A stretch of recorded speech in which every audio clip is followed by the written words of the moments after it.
एक और बड़ी खबर कि दुनिया में नए युद्ध ने दस्तक दे दी है। जी हां, एक बड़ा खतरा मंडराने लगा है। कंबोडिया और थाईलैंड के बीच तनाव और ज्यादा बढ़ गया है। एक बार फिर से हम बता रहे हैं आपको कि दोनों देशों के सेनाओं के बीच कैसे झड़प और तेज हो गई है।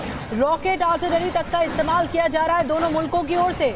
सेनाओं के बीच जंग की तस्वीरें आ चुकी हैं। ये देखिए बॉर्डर का ये इलाका जहां पर लगातार ताबड़तोड़ फायरिंग चल रही है। रॉकेट आर्टिलरी तक का इस्तेमाल किया गया।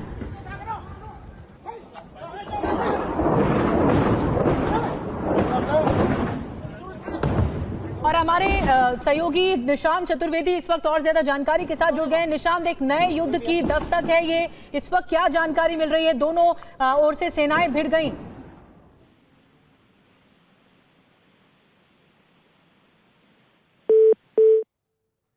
निशांत से हमारा संपर्क नहीं हो, दोबारा हम कोशिश करते हैं उनके पास जाने की, लेकिन आपको जो तस्वीरें दिखा रहे हैं वो भयानक तस्वीरें इस लिहाज से। देखिए धुएं का एक बड़ा गुबार, ये अप्रत्याशित है कि किस तरह से कंबोडिया और थाईलैंड की सेनाएं आपस में भिड़ जाती हैं और ये युद्ध और ज्यादा चरम पर पहुंचता हुआ दिख रहा है। यानी एक युद्ध की तरफ इशारा कर रहा है ये संघर्ष। और एक और बड़ी खबर है, इसी संघर्ष से जुड़ी हुई थाईलैंड और कंबोडिया संघर्ष से जुड़ी हुई सैनिकों के बीच झड़प की एक और तस्वीर इस बीच आ गई है। एक और तस्वीर आई है, ये देखिए कैसे छुपकर सैनिक वार कर रहे हैं। ये तस्वीर सामने आ गई है। रॉकेट लॉन्चर का इस्तेमाल किया जा रहा। थाईलैंड के गैस स्टेशन पर भीषण रॉकेट अटैक हुआ है। गैस स्टेशन की बिल्डिंग में भीषण आग लग गई है। ये देखिए तस्वीरें।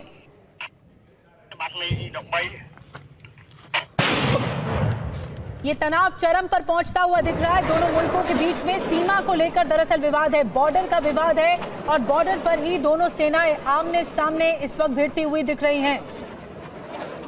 ये देखिए ताबड़तोड़ इस वक्त फायरिंग चल रही है। आवाजें तो आ ही रही हैं, लेकिन धुएं का गुबार भी आसमान में उठता हुआ दिख रहा है। और इस बीच एक और बड़ी खबर आ गई, राजनयिक वापस बुलाए गए हैं दोनों देशों के। थाईलैंड कंबोडिया ने राजनयिक वापस बुलाए हैं। बड़ा फैसला, दोनों के बीच जंग जैसे हालात के बीच ये बड़ा कदम है।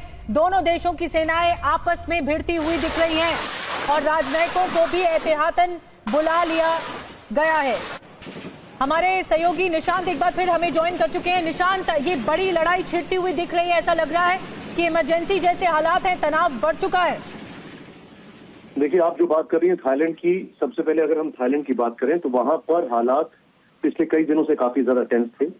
एकाएक चीजें तब्दील हो गई और अभी जो लेटेस्ट अपडेट ये है कि दोनों तरफ से मेजर शेलिंग चल रही है। इतना ही नहीं, एक जो इंफॉर्मेशन हमारे पास आ रही है जो ज्यादा चिंताजनक है वो ये है कि दोनों तरफ बहुत हैवी डिप्लॉयमेंट ऑफ फोर्सेस किया जा रहा है। कंबोडियन आर्म फोर्सेस की अगर बात की जाए तो थाईलैंड की जो सेकेंड आर्मी है वो रिस्पॉन्ड कर रही है आर्टिलरी फायर से। कंबोडियन आर्मी के जो स्पोक्स पर्सन है माली सुचेता, उन्होंने कहा है कि थाई इंकर्जन जो हुआ था, जो थाईलैंड की तरफ से घुसपैठ हुई थी, हमने उसका जवाब दिया है। थाईलैंड एजुकेशन अथॉरिटी जो है उसने सारे एजुकेशनल फैसिलिटीज जो बॉर्डर एरिया में है उनको बंद कर दिया है। सिविलियंस जो है बॉर्डर एरिया में उनको इवैक्यूएट करा लिया गया है। नॉन स्टॉप पूरे इलाके में शेलिंग और बमबारी चल रही है। ये एक ऐसी चीज है जहां पर इंटरवेंशन की जरूरत पड़ेगी आने वाले समय में। लेकिन मेरी अभी तक जितने भी एक्सपर्ट से बात हुई है, सबका ये कहना है कि ये फ्लैश पॉइंट्स अगर कंट्रोल नहीं हुए तो हम एक मेजर वॉर और ग्लोबल वॉर, देखिए वर्ल्ड वॉर लाइक सिचुएशन की हम बात कर रहे हैं, लेकिन कहीं ऐसा ना हो कि वर्ल्ड वॉर की सिचुएशन बन जाए। इसलिए बहुत सारी फैक्टर्स हमको वेट करने पड़ेंगे। निशांत, क्या ऐसा लगता है कि इतना माहौल एस्केलेट होगा कि ये वॉर में, ये पूरे फुल फ्लेश युद्ध में तब्दील होगा? देखिए, अभी तक जो इन्फॉर्मेशन हमारे पास आ रही है, अभी तक मैं आपको फैक्ट्स के बारे में बताऊंगा, एनालिसिस हमारे एक्सपर्ट्स कर पाएंगे। अभी तक जो सिचुएशन है वो एस्केलेशन मैट्रिक्स पे एकदम प्रॉपर है। दोनों तरफ से बिल्डअप बहुत ज्यादा है, दोनों तरफ से शेलिंग हो रही है। रात भर दोनों की 72 बंद गाड़ियां और टैंक्स का जो डिप्लॉयमेंट है बॉर्डर एरियाज में किया गया है। प्रिकॉशनरी जो चीजें की जा रही है वो तो की जाती है, वो एक स्टैंडर्ड ऑपरेटिंग प्रोसीजर है, लेकिन इसमें इंटरवेंशन की जरूरत पड़ेगी। अगर इंटरवेंशन नहीं हुआ तो हाँ, चीजें एस्केलेट कर सकती हैं। बिल्कुल निशांत, लेकिन मैं आऊंगी आपके पास। इस वक्त लगातार बड़ी खबरें सामने आ रही हैं। थाईलैंड ने फाइटर जेट तैनात किए हैं। एक और बड़ी खबर मिल रही है, थाईलैंड की सीमा पर तैनात है फाइटर जेट। देखिए फाइटर जेट की तैनाती हो गई है। इसका मतलब एहतियातन बड़े कदम उठाए जा रहे हैं, सुरक्षा के लिहाज से बड़े कदम उठाए जा रहे हैं। जी निशांत, आप कंटिन्यू कीजिए जो कह रहे थे। आपने कुछ देर पहले बताया कि सुरक्षा के लिहाज से ये बड़े कदम है, लेकिन विशेषज्ञ क्या कुछ कह रहे हैं? अगर आपकी बातचीत हुई हो, क्या ये एस्केलेशन देखने को मिलेगा सीमा विवाद को लेकर? देखिए, मैं आपको एक बहुत बड़ी खबर यहाँ पर बताना चाहूंगा, क्योंकि आपने फाइटर प्लेन्स का जिक्र किया है, तो हमारे जो असाइनमेंट की टीम है जो वो तैयारी कर ले। अभी जो इंफॉर्मेशन आ रही है रॉयटर्स के हवाले से, एंड आई कोट, आप इसको ब्रेकिंग बना लीजिए, रॉयटर्स के हवाले से जो खबर आ रही है वो बहुत बड़ी है। थाईलैंड ने F-16 फाइटर जेट्स का इस्तेमाल करना शुरू कर दिया है कंबोडिया पर टारगेट करने के लिए। मैं रिपीट कर रहा हूं, थाईलैंड ने F-16 फाइटर प्लेन्स का इस्तेमाल करना शुरू कर दिया है कंबोडिया पर टारगेट करने के लिए। ये इस वक्त की बड़ी खबर मैं आपको बता रहा हूं। थाईलैंड ने F-16 का इस्तेमाल किया है, यानी एस्केलेशन मैट्रिक्स आप सोच सकते हैं कहा जा रहा है।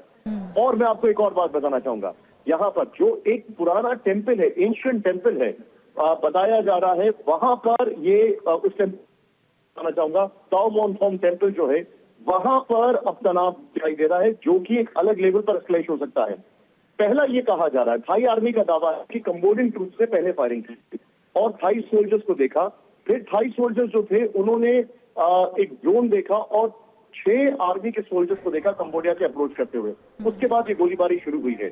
सिविलियन और मिलिट्री कैजुअलिटीज जो है वो बढ़ती जा रही हैं। ये अभी जो इंफॉर्मेशन आ रही है उसमें 3 इंजर्ड हैं, थाई सिविलियंस और 1 की मौत हो गई है। एक और जानकारी वो आ रही है कि थाईलैंड ने कहा है कि उसके 7 सोल्जर्स भी वॉन्टेड हैं। जी निशांत, लेकिन इस संघर्ष की जड़ क्या बता रहे हैं? आपने बड़ी खबर दी है, बड़ी खबर दी है निशान चतुर्वेदी ने, हमारे वरिष्ठ सहयोगी ने इस वक्त बहुत बड़ी खबर दी है। रॉयटर्स के हवाले से ये बड़ी खबर आ रही है कि F-16 का इस्तेमाल शुरू हो गया है। F-16, जी हाँ, थाईलैंड ने F-16 फाइटर जेट का इस्तेमाल किया है कंबोडिया से लड़ाई करने के लिए, और ये एक बड़ा कदम है, एक बड़ा स्टेप है जो थाईलैंड की ओर से उठाया गया है। इसके अलावा